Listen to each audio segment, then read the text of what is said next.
Muy bien. Ahí estamos en directo nuevamente. No sé qué está sucediendo con esto. Creo que estamos bien. Bueno. Vamos a transitar un nuevo libro que se llama Mi vida, mi obra, de Bert Hellinger, en el cual, en el prólogo, hecho por Bert Hellinger, habla: quien como yo pasa revista a una vida de casi 100 años, en realidad tiene mucho para relatar. Por ese motivo hace largo tiempo que mi mujer, Sophie, me pedía que confeccione mi autobiografía. Sin embargo, yo me negaba con firmeza. Opinaba que aquello que yo tenía que decir se encontraba en los más de 100 libros que escribí, porque mi camino de vida, con el fin del Tercer Reich, ya no estaba determinado por las circunstancias externas, sino por mis comprensiones y pensamientos. A ellos seguí imperturbable y los compartía de varias maneras. Dado que no soy ni estrella de rock ni actor de Hollywood, a quienes les agrada mostrar su privacidad públicamente, no veía ninguna razón para informar más acerca de mi persona. No obstante, había algunos acontecimientos de mi vida que alimentaban rumores y especulaciones.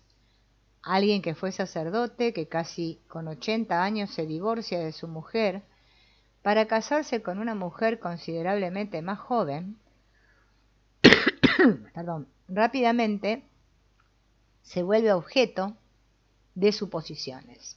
Ni mi mujer Sophie ni yo en momento alguno, tomamos posición con respecto a eso, como tampoco rechacé ataques hacia mi persona. En lugar de ocuparme de eso, me concentré en mi trabajo, porque estoy convencido que aquello que tiene un efecto es lo que se impone, y eso es lo que sucedió. ¿Qué fue entonces lo que me llevó a cambiar de opinión y decidir escribir mi autobiografía? En primera instancia fue una mirada a mi edad y los pasos necesarios relacionados, y en 2018 transferí a mi mujer Sophie todas mis actividades laborales. Hace casi 20 años sigo desarrollando las constelaciones con ella y juntos hemos ofrecido seminarios en todo el mundo. Pero surge la pregunta, ¿de cuántos años más podré seguir en condiciones de hacerlo? Si bien gozo de buena salud, también siento que los años siguen su tributo. La fuerza va mermando, el cuerpo y el espíritu van exigiendo fases de recuperación más a menudo. Eso no me entristece, ya que pienso que después de muchos años de intenso trabajo, también merezco algo más de tranquilidad. Por eso este año fui reduciendo las frecuencias de mis viajes y cada vez más dejo que Sophie sola conduzca los seminarios. Entre tanto, ella va al frente y yo le sigo a sí mismo en lo que al desarrollo de las constelaciones se refiere. Los caminos que toma y las comprensiones a las que obedece al hacerlo me llenan de admiración y alegría. Al asumir todas mis actividades laborales, mi mujer ha cargado un gran peso. Esa carga le exige mucho, no solamente tiempo, sino también energía e inspiración. Su disposición a abrirse a todo eso es una muestra de su amor hacia mí y su identificación con las constelaciones familiares. Alguien al que se le permitió encontrar una pareja así en su vida ha experimentado la felicidad. Pero ¿puedo cargar a mi mujer con que más adelante, cuando yo ya no esté, y eso puede suceder cualquier día, hable por mí? ¿Responder en mi lugar preguntas relacionadas con mi persona? ¿Llevar a cabo en mi lugar aquello que, por así decirlo, yo no tenía ganas de resolver? No tengo derecho a hacer eso. Incluso si ella se hiciera cargo de todo en mi lugar, ¿sería creíble? ¿No se le atribuiría parcialidad exponiéndola de esa manera a dificultades adicionales? Por lo tanto, es hora de que yo mismo me explique y de esa forma lleve claridad a diversos ámbitos. Al mismo tiempo, era consciente que para una tarea de semejante magnitud necesitaría apoyo. A mi edad es casi imposible estar sentado frente al ordenador durante semanas para llevar al papel mi experiencia vivencial. Aquí apareció en mi ayuda una feliz casualidad, aunque no creo en casualidades, sino que lo relaciono más bien con los conceptos de sincronicidad o coincidencia que aplicaba Carl Gustav Jung. Después de que mi mujer Sophie y yo nos hubiéramos ocupado durante algún tiempo con el tema de la autobiografía, una noche recibimos una llamada telefónica de nuestra muy buena amiga Cristina Nieder-Kofler, directora de Hellinger Schule en Italia. Ella mantenía una amistad con Hein-Lore Heilmann, quien durante muchos años fue periodista y autora, y que como parte de su formación de facilitadora de constelaciones familiares, había participado de varios seminarios en Italia. Ese día, Hein-Lore Heilmann se había dirigido a Cristina Nieder-Kofler expresando la idea de escribir una biografía de Hellinger y solicitando intermediación para un encuentro con mi mujer y conmigo. Ya al día siguiente, ella llegó a casa para ahondar en el tema, y 4 días después llegó Hein-Lore Heilmann para pasar 2 semanas con nosotros. Le propusimos colaborar con mi autobiografía planeada, idea que aceptó de inmediato. Pocos días después llegó mi muy buen amigo el doctor Rüdiger Rogol, neurólogo, psiquiatra, psicoterapeuta, y en un momento uno de los analistas transaccionales más famosos en Europa, para permanecer varios días con nosotros. Cuando uno mira hacia atrás una vida tan extensa como la mía, hay algunos recuerdos que se han retirado a cuartos de la memoria con puertas bajo llave.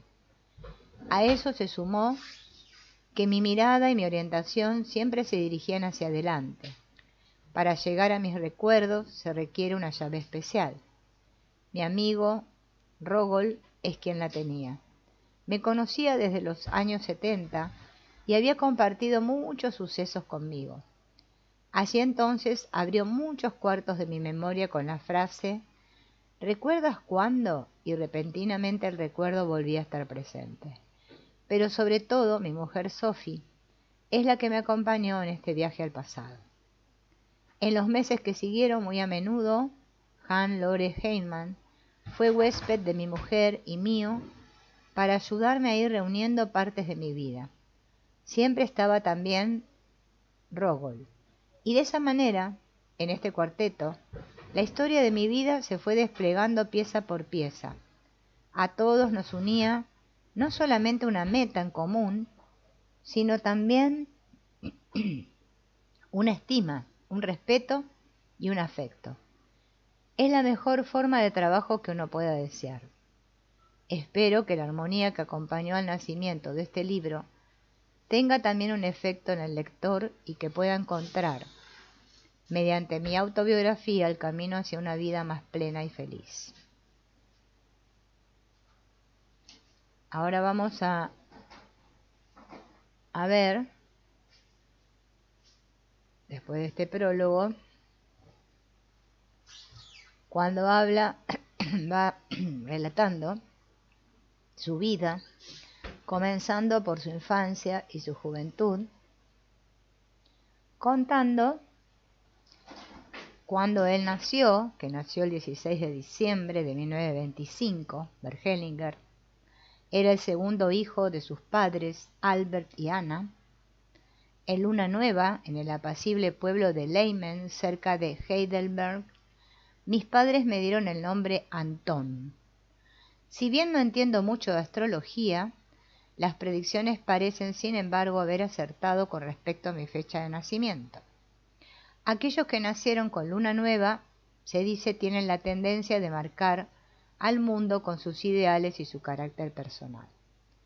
A la persona nacida bajo el signo de Sagitario, finalmente se le atribuye que no quiere subordinarse, que siempre sigue siendo el mismo, que es capaz de arrastrar a otros, pero que también les exige. Y al hacerlo aboga incondicionalmente por aquello que considera verdadero y correcto. Lo que yo considero verdadero y correcto lo he expresado toda mi vida, muchas veces en contra de las advertencias y sus consecuencias. Siempre estuve dispuesto a hacerme cargo de ellas. No estaba dispuesto a doblegarme ni dispuesto a rendirme.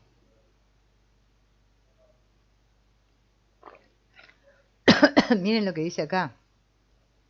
Bergelinger dice, aquel que se doblega pierde su grandeza y dignidad. Así, ya en mi juventud, no me doblegué ante el cruel sistema de nacionalsocialistas, y al ser considerado como potencial parásito del pueblo, fui liberado para ser exterminado. Pero me sometí a las leyes de la Iglesia Católica porque estaban en sintonía con mi conciencia. Cuando ya no pude someterme más, dejé el sacerdocio en contra de todas las resistencias. De la misma manera, nunca me ocupé de la opinión de otros, ya que son patrones de pensamientos estancados llenos de prejuicios, ávidos de confirmación. Algunos, más tarde, me agredieron desde su opinión, sin que ello me llevara a abandonar mi camino. Por el otro lado, siempre estuve abierto hacia un argumento mejor. Mirando mi infancia, durante mucho tiempo estuve dividido, al igual que otros, hasta una edad avanzada. Yo también encaré la relación con mis padres una y otra vez, de manera nueva según mis nuevas circunstancias de vida, y sólo así logré comprender la dimensión de su amor. En la mitad de mi vida miraba a mis padres con gratitud y humildad. En ese momento, cada uno cree que, por ejemplo, la relación con la madre está en orden. Pero si uno va más profundo, reconoce que esa sola mirada no es suficiente. No se trata de solamente pensar o creer que se está en sintonía con la madre, sino que es menester sentirlo internamente, con total convicción y muy intensamente. Cuanto más uno encara ese tipo de situaciones, por ejemplo, lo que uno vivenció con la madre, tanto más a menudo surgen recuerdos de heridas anteriores, aún no sanadas. Solo una vez que cayeron en el olvido, solo cuando uno ya no las recuerda, puede hablarse de sanación. Estoy firmemente convencido de que toda persona puede observar ese tipo de proceso en sí misma. De la misma forma, estoy seguro que mediante varias constelaciones con la madre se puede entrar en resonancia y que de esa manera salen a la luz situaciones reprimidas de las que uno ya no es consciente.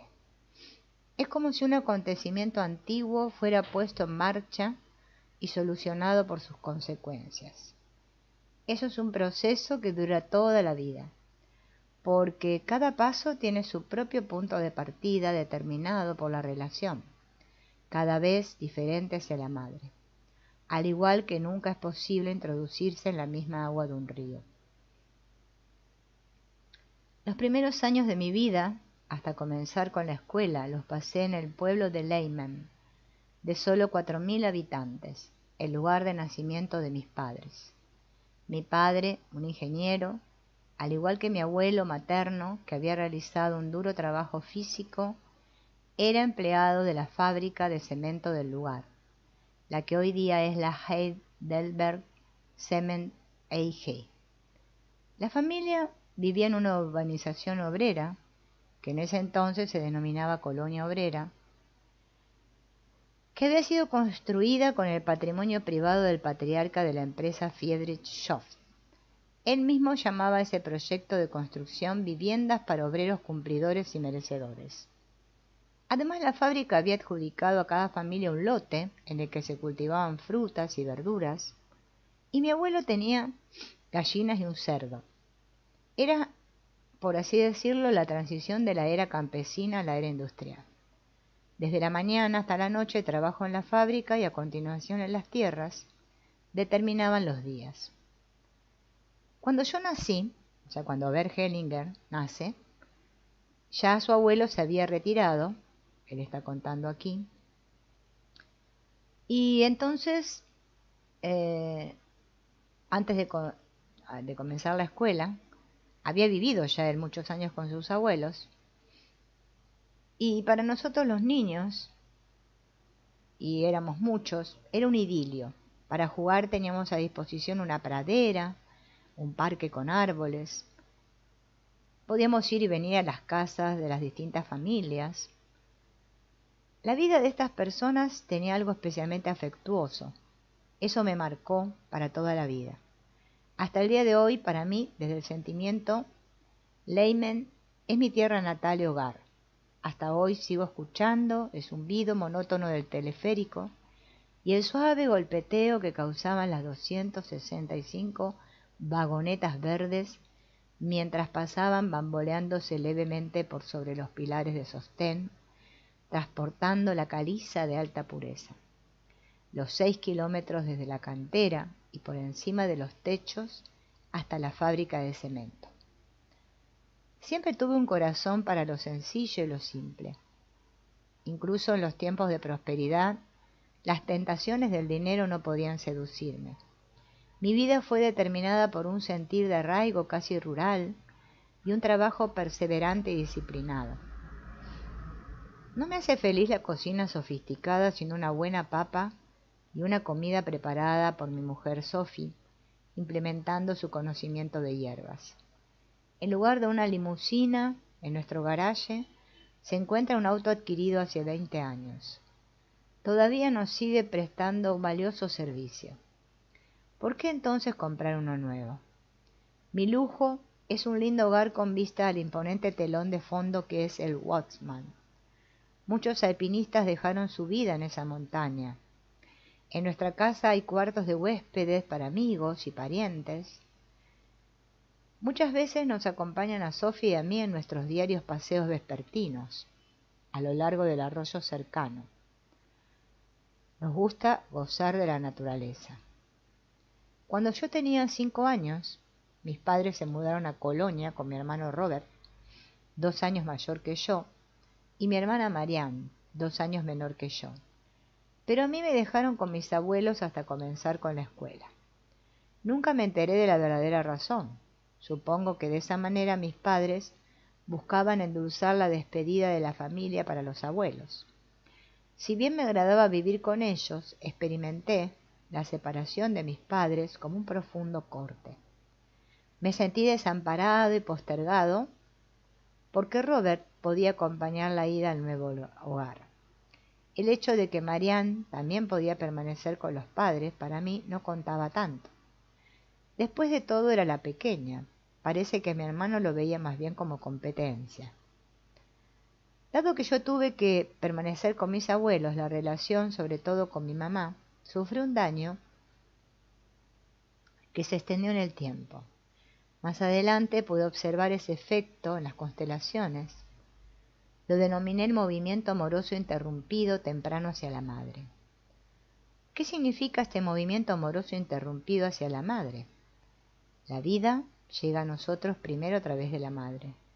Tal como tomamos a nuestra madre, tomamos nuestra vida. Lo que fuera que objetamos con respecto a nuestra madre es lo que objetamos en nuestra vida. Aquel que se aparta de su madre se aparta de la vida. Por ese motivo, logramos la vida primero en nuestra relación con nuestra madre. Aquel que tomó a su madre brilla, es amado y atrae a otros. La sintonía con la madre es la llave de la felicidad. Sin embargo, para muchos hay una experiencia temprana que se opone a poder tomar a la madre. Hasta el 5.º año de vida, en general, entre los 3 y 4 años, experimentaron una separación de la madre.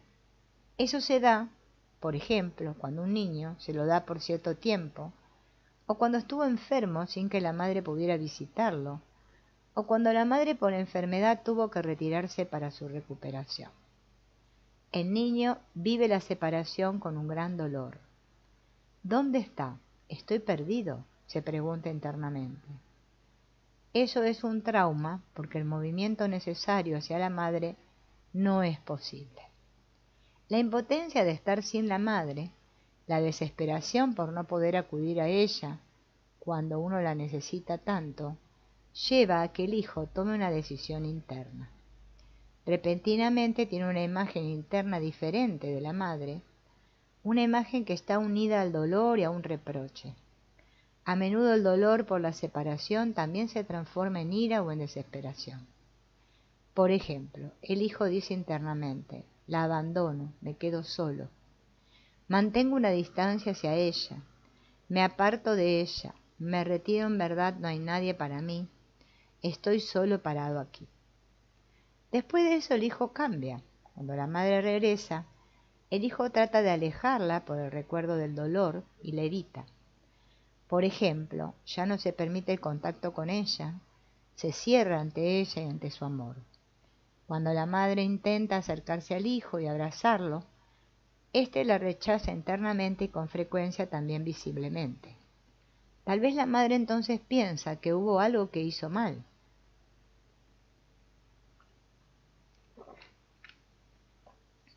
Y también se retira, y de esa forma ya no se da un verdadero encuentro entre los dos. Eso también tiene un efecto más adelante en la vida, incluso como adulto. Un hijo así a menudo tiene miedo a la cercanía. Siempre que se acerca a alguien recuerda el dolor de aquel entonces e interrumpe el movimiento.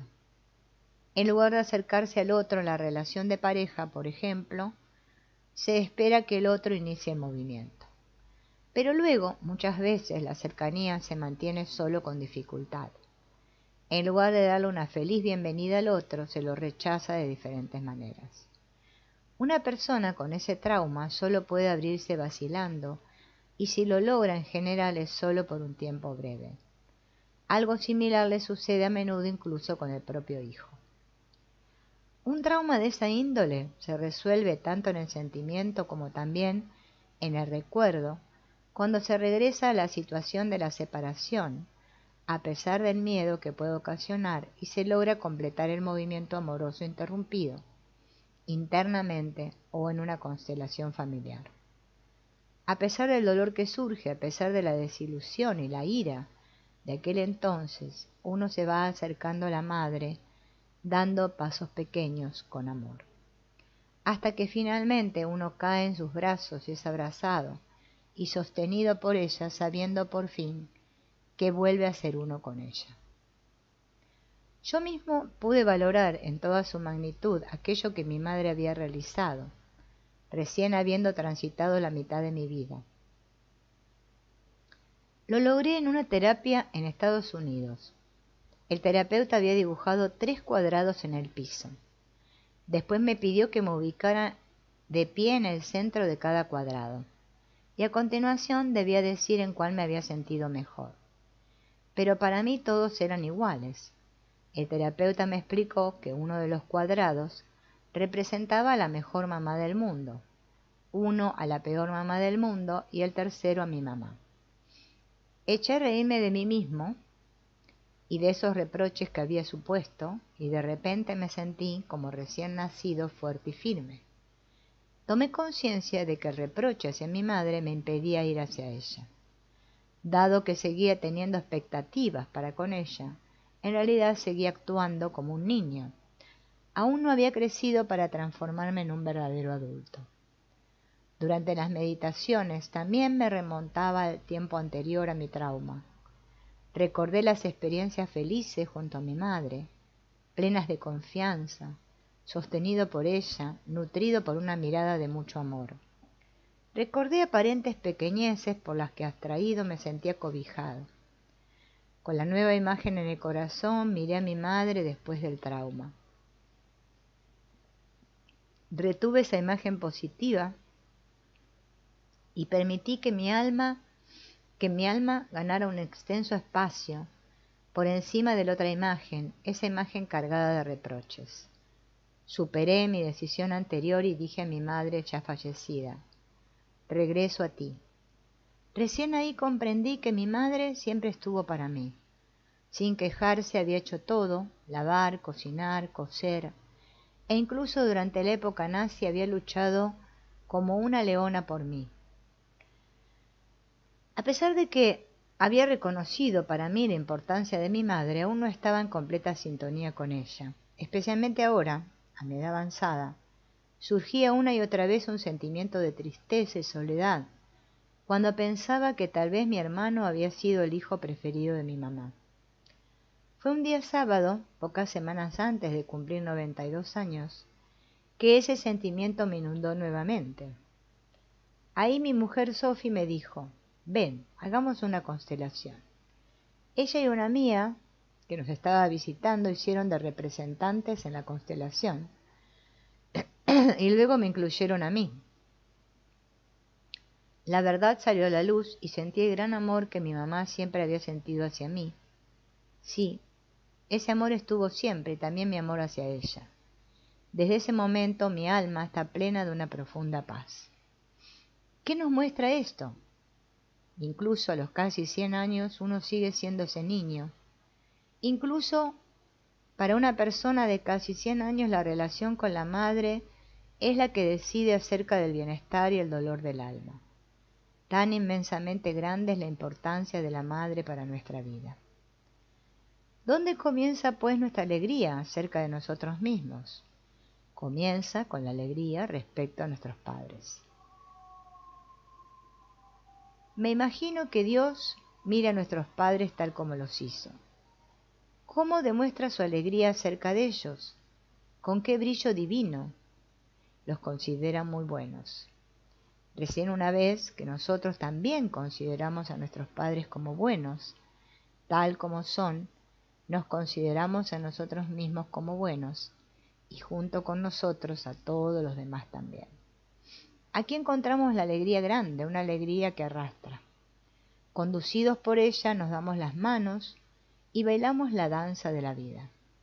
Esta alegría es una alegría espiritual, una alegría abarcadora, sin ningún pero. Es una alegría vital, pura y felicidad pura. Poco antes de comenzar con la escuela, mis padres me llevaron a estar con ellos en Colonia, y eso por supuesto fue un cambio grande. Pero de niño uno se acomoda rápidamente. Tampoco tiene otra opción. Estando con los padres uno se mueve por un territorio seguro. Entonces lo nuevo no es considerado tanto como una amenaza, sino como un enriquecimiento excitante al que uno se dedica con curiosidad. Cuando llegué a Colonia, la ciudad, había experimentado un auge impactante.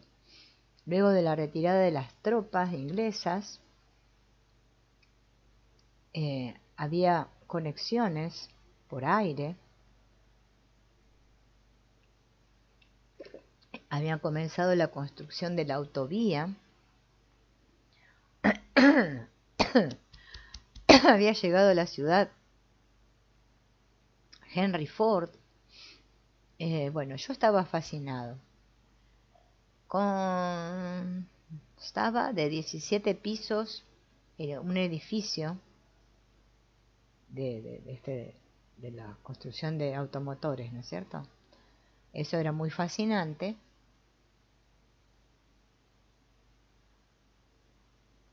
Y bueno, se veía la catedral también, una catedral que había ahí en Colonia.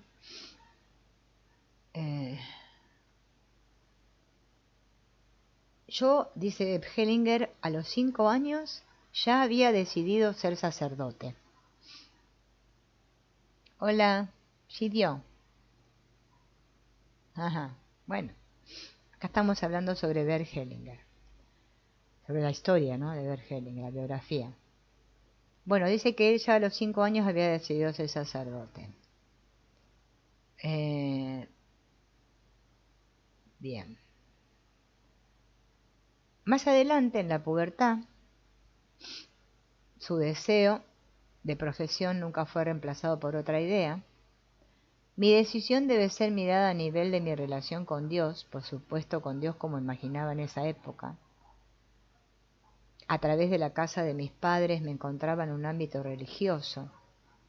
En ese sentido mi decisión no era libre, porque mi padre, de manera muy especial mi madre, estaban enraizados en su fe católica. También era mi madre la que me apoyaba en mi decisión. En ese entonces la profesión de sacerdote estaba unida a una gran reputación. Es como que él sentía que iba a estar más cerca de Dios si era sacerdote.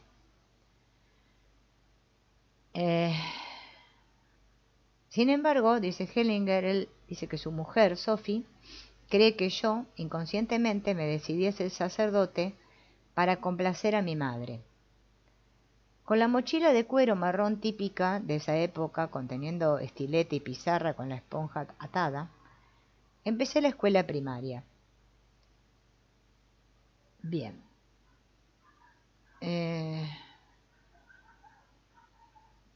Los 4 años de mi escuela fueron una tortura. Todos los días mi maestro me castigaba con su vara de madera. Cuando por el dolor no me podía mantener quieto en mi silla, comenzaba todo de nuevo. Ponerse de pie, ir hacia adelante, recostarse sobre el banco y ser castigado. El por qué el maestro se había ensañado tanto conmigo es una incógnita para mí. Pero a los maestros en esos días se los respetaba como personas de autoridad, sin quejarse. Eso era válido también para los padres. Así que en casa también había un régimen severo. El más responsable de eso era mi padre. Con regularidad me golpeaba con una manguera de goma, un castigo doloroso. La magnitud con la que había sufrido los castigos físicos en mi infancia se mostró hace 14 años en México. Allí visité a un terapeuta corporal que, presionando ciertas partes del cuerpo, podía activar los sucesos dolorosos del período de los 6 a los 10 años. Luego las energías liberadas eran eliminadas pasando la mano y las tensiones liberadas mediante un masaje final. Los dolores y heridas internas recordados mediante ese tratamiento fueron tan fuertes que lloré ininterrumpidamente durante 2 horas. Necesité 2 días para recuperarme y reencontrar el contacto interno con mi mamá. Jamás hubiera pensado que las experiencias de mi infancia pudieran tener semejante impacto.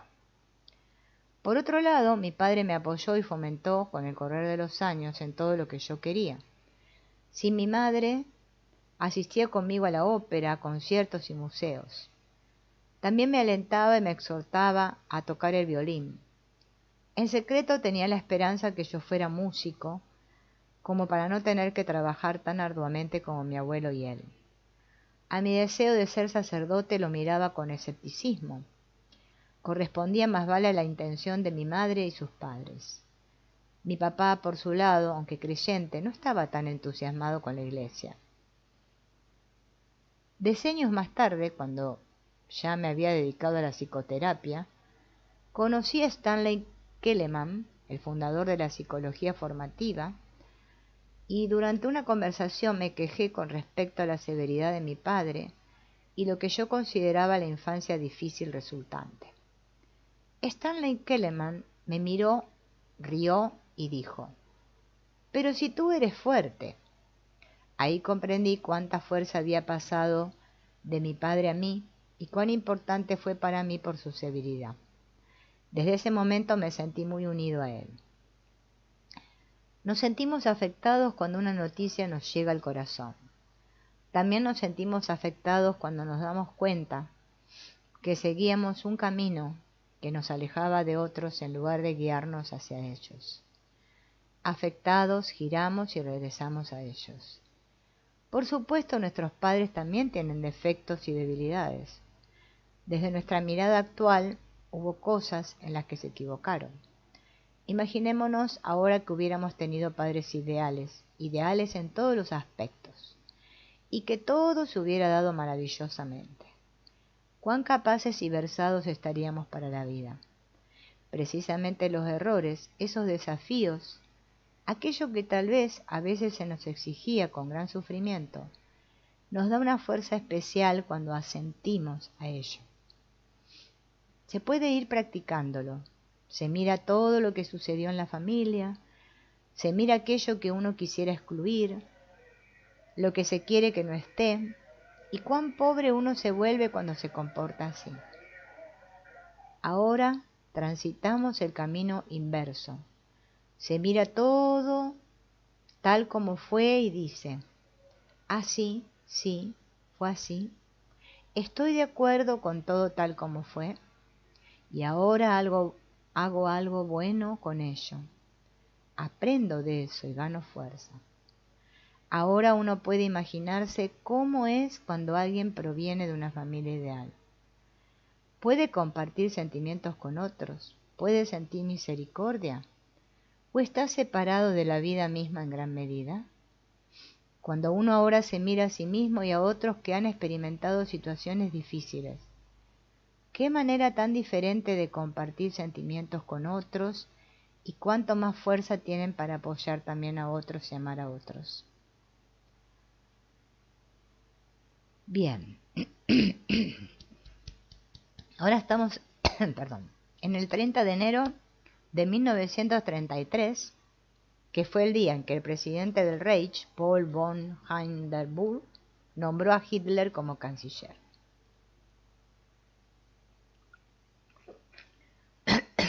Era un día húmedo, con mucha nieve en las aceras. A las 12 del mediodía se dio la noticia en la radio, se vendían periódicos. A la noche mi padre entró por la puerta y le dijo a mi madre: Hitler es canciller. Mis padres estaban apesadumbrados. Presentían que ahora el camino a la dictadura estaba libre. Perdón. En ese momento yo estaba asombrado ante la reacción de mis padres y pregunté: ¿por qué todos estaban tan eufóricos menos ellos? Y mi padre me dijo: todos aquellos que ahora están tan eufóricos reconocerán demasiado tarde cuánto nos costará lo que se avecina. Tengo miedo, realmente miedo. A pesar del mal resultado del partido en la elección del Parlamento, ya había quedado destruida la esperanza de que el fantasma marrón pronto pasaría. Esa misma noche los hombres ebrios se movían a los gritos por las calles, obligando a los transeúntes a hacer el saludo hitleriano. Al día siguiente hubo una marcha de las hordas marrones. Los ciudadanos observaban los acontecimientos. Bien, bueno, acá habla todo, ¿no?, lo que pasa ahí en la época esa. Mis padres estaban inmunes ante las seducciones del nacionalsocialismo por su profunda fe, y se negó mi padre a afiliarse al partido. Un domingo, pocas semanas después de la toma del poder, mis padres planeaban una excursión con nosotros a las montañas, y después de la misa matutina esperábamos el tranvía. Apareció un hombre de la SA e hizo un comentario a mi padre. No sé lo que mi padre le respondió, pero debe haber disparado la furia del hombre ese. Gritó mi padre y lo quiso llevar detenido. Hubiera tenido permiso para hacerlo. En ese instante peligroso, por suerte, vino el tranvía y subimos rápidamente. El conductor cerró la puerta y arrancó, pero el hombre nos persiguió, a los gritos, en bicicleta. El conductor no se detuvo en las próximas paradas hasta que dejó atrás al hombre de la SA. Los pasajeros aplaudían. Esta actitud de la población no se mantendría durante mucho tiempo. El año 1936 se convirtió en un año bisagra para mí. Me llevó a un camino que sería determinante para toda mi vida. Los 4 años de la escuela elemental habían concluido y pasé al Aloysianum, un seminario de estudios e internado de los misioneros de Marian Hill.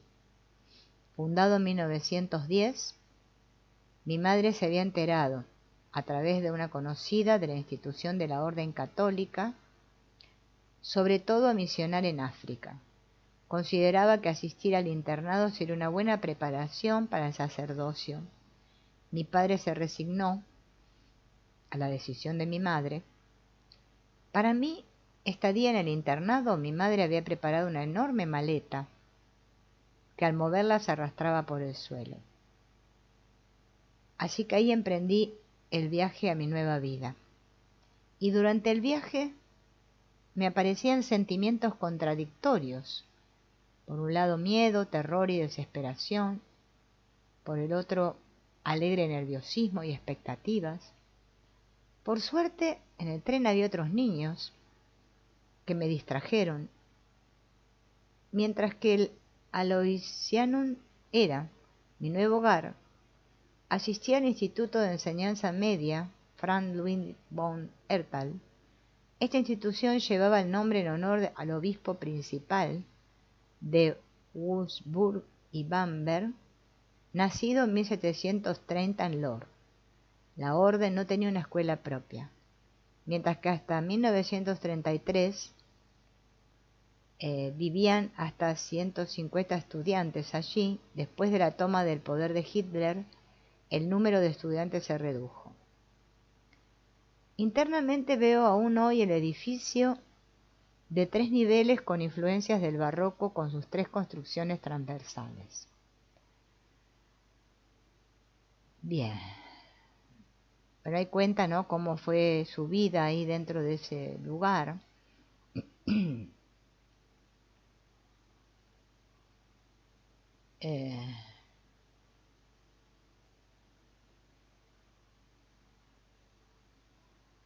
Con los curas, ¿no es cierto? Y bueno, va contando ya que en 1940, ese lugar donde él iba, donde estaba haciendo ese sacerdocio, fue usado, ¿no? Se llamaba Aloysianum, acuérdense, para fines enajenados de la SA, y se convirtió en un campamento de traslado para los alemanes. Bien.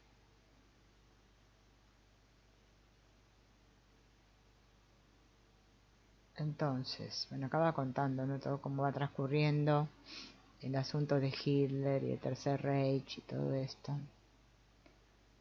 En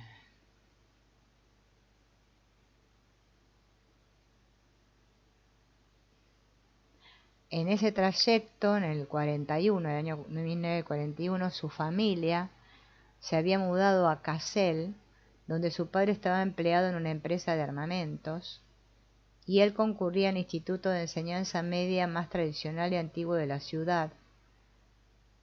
Aquí habían asistido a clases los hermanos Grimm.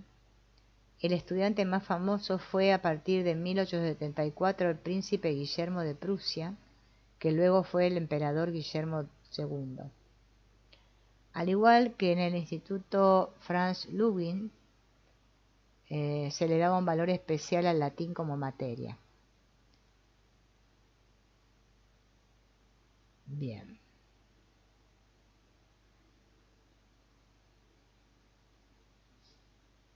Acá habla que, bueno, dice: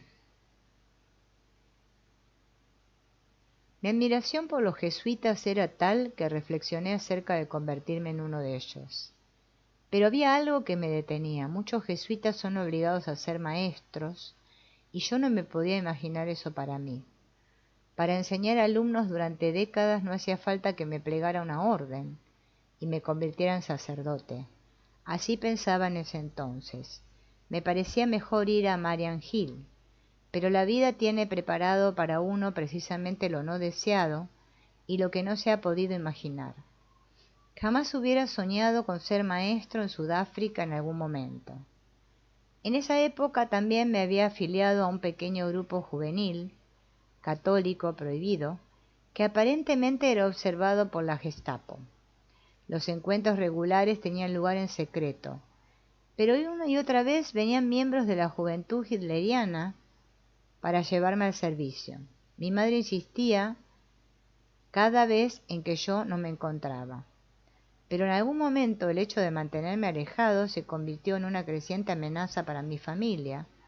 Por lo tanto, siguiendo el deseo de mis padres, cada 15 días tocaba el violín en una orquesta de la juventud hitleriana. Bien. Ya en 1943, que ya había terminado el bachillerato,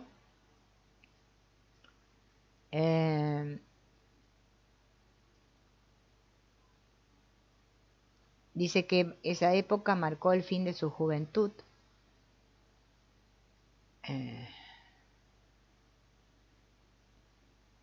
Dice, bueno, acá cuenta el servicio social y vida de soldado.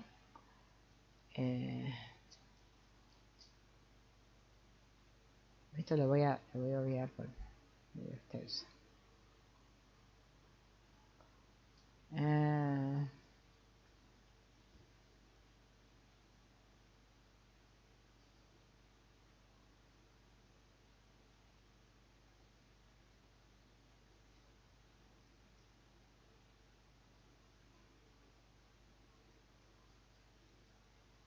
Dice acá, las personas ganan fuerza también a través de su destino, a través de tareas que pudieron manejar y de sufrimiento superado. Más allá, pareciera que fueran sobre todo las personas con las que estaban unidas y con las que están unidas, como un círculo invisible, les diera peso, fuerza y amplitud. Los sobrevivientes del Holocausto, por ejemplo, parecen rodeados por los muertos con los que estaban unidos en comunidad de destino, como si estos estuvieran siempre presentes cual fuerza muda. Y así parece como que los sobrevivientes mientras viven también pertenecen a los muertos, como si los muertos fueran recordados a través de ellos y como si nos recordaran también a nosotros esa otra realidad, la más grande y oscura. Algo similar vemos también en guerreros sobrevivientes. También ellos están unidos a muchos muertos, están rodeados por ellos, los amigos muertos y los enemigos muertos. Y referido a mí, si no fuese por esa experiencia de la cercanía a la muerte, ¿de dónde hubiera sacado la fuerza para tomar decisiones desaprobadas por otros y que para la construcción de mi vida futura eran decisivas? Escribí muchas historias, una de ellas trata de esta cercanía a la muerte. Se llama El huésped. En alguna parte lejos de aquí, donde tiempo atrás se encontraba el lejano oeste, un hombre iba caminando con su mochila a la espalda, atravesando un vasto país solitario. Después de andar muchas horas, el sol ya estaba alto y su sed era imperiosa, y vio una granja en el horizonte. Gracias a Dios, pensó, por fin un hombre en medio de esta soledad. Entraré en su casa, le pediré algo de beber y quizá después nos sentemos un poco en la galería y charlemos antes de que continúe mi camino. Y se imaginaba qué bonito sería. Al acercarse, sin embargo, vio que el granjero empezaba a labrar el huerto delante de su casa y las primeras dudas lo invadieron. Probablemente tendrá mucho que hacer, pensó, y si le digo que lo quiero, tal vez no le siente bien y hasta podría pensar que soy un descarado. Así, al pasar por la huerta, tan solo saludó al granjero con un gesto y pasó de largo. El granjero, por su parte, ya lo había visto de lejos y se alegró. Gracias a Dios, pensó, por fin otro hombre en medio de esta soledad. Ojalá se acerque hasta aquí. Entonces tomaremos algo juntos y quizás nos sentemos en la galería y charlemos un rato antes que siga su camino. Y entró en la casa para preparar unos refrescos. Pero al ver al forastero que se acercaba, también él comenzó a dudar. Seguramente tendrá prisa, y si le digo lo que quiero, tal vez no le siente bien, y hasta podría pensar que me meto en lo que no me llaman. Pero quizás tenga sed y quiera entrar él mismo. Lo mejor será que me vaya al huerto delante de casa y haga ver que tengo trabajo. Ahí me tendrá que ver, y si realmente se quiere acercar hasta aquí, se notará. Cuando finalmente el otro lo saludó desde lejos y siguió su camino, se dijo, ¡qué pena! El forastero, sin embargo, continuó caminando. El sol seguía subiendo, su sed aumentaba, y pasaron horas hasta que en el horizonte divisó otra granja.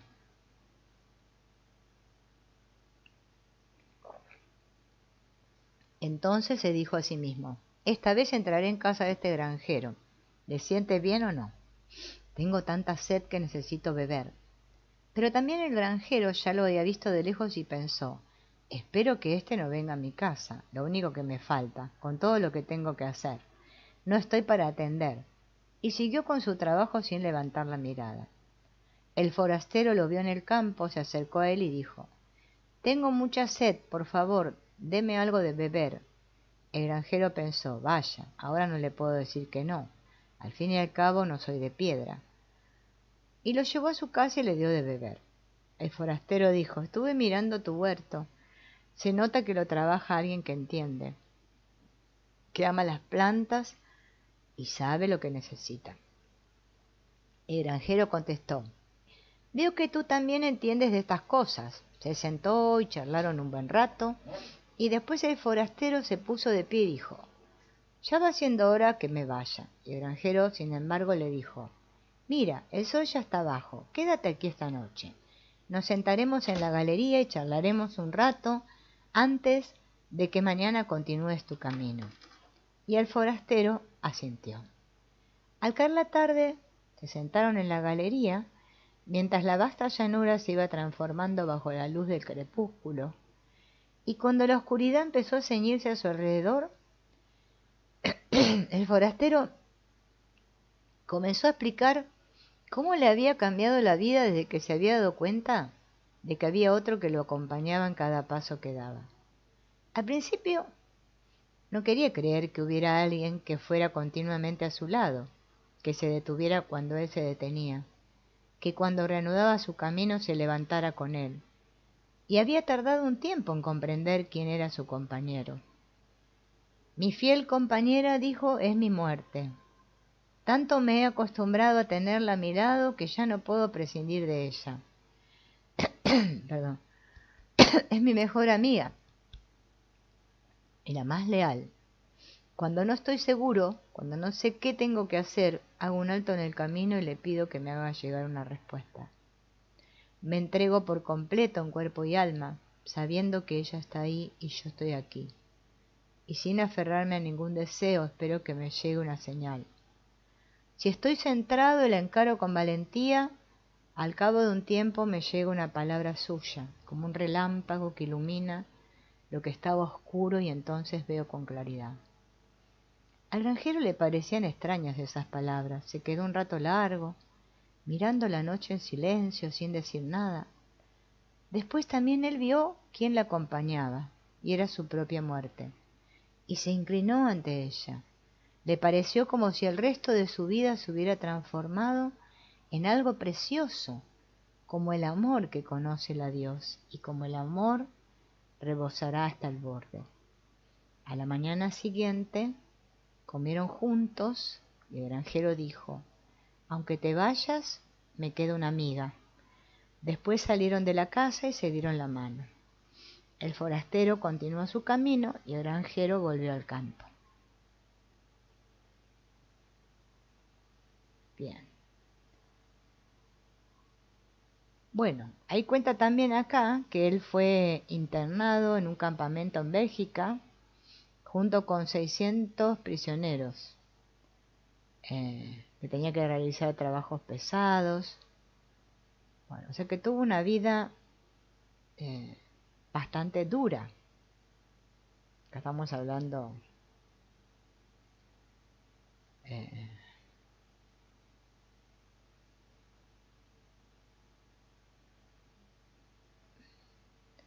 de ver, ¿no?, cómo maltrataban a otras personas. Acá cuenta la anécdota eh,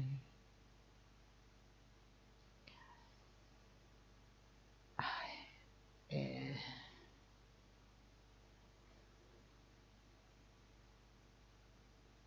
bien. Dice que en ese lugar, ¿no?, donde estaba detenido, había un guardia norteamericano que se mantenía cerca de su persona continuamente y se ubicaba delante para protegerlo. ¿Cómo era eso? Muchos de mis compañeros se burlaban de ese soldado, ya que, como se suponía, no comprendía alemán. Entonces a ese soldado que lo protegía a Hellinger le decían que era homosexual, o se burlaban porque tenía el cabello colorado. A mí eso no me gustaba, y una y otra vez les decía a sus compañeros que no lo insultara. No deben hablar así, les decía. Aquel que se coloca por encima de otros pierde la conexión con ellos, se retira de ellos y ellos de él. Por ese motivo la arrogancia hace que uno se quede solo y hace que uno sea desconfiado. Aquel que se coloca por encima de otros de esa manera debe temer que los otros lo rechacen, que en secreto esperen que se precipite desde ese lugar arrogante elevado hasta llegar a ser nuevamente igual a ellos. Si incluso él mismo en secreto espera su caída, porque su alma no aguanta esa soberbia en el tiempo. Por eso finalmente comete errores que para los de afuera resultan incomprensibles, pero que están en sintonía con su alma. No aguantamos esa presunción arrogante durante mucho tiempo. Las demás personas tampoco la aguantan durante mucho tiempo. Pero también aquel que se rebaja y se coloca por debajo de las demás personas pierde la conexión con ellas. Perciben la exigencia de esa forma de humildad y la negación de hacer lo que corresponde a la grandeza humana. La verdadera grandeza es exigente, pero de manera benefactora, porque así como reconoce a los demás, también espera ese reconocimiento por parte de ellos. Bien. Qué profundo esto, ¿no? Bueno, por hoy vamos a dejar aquí.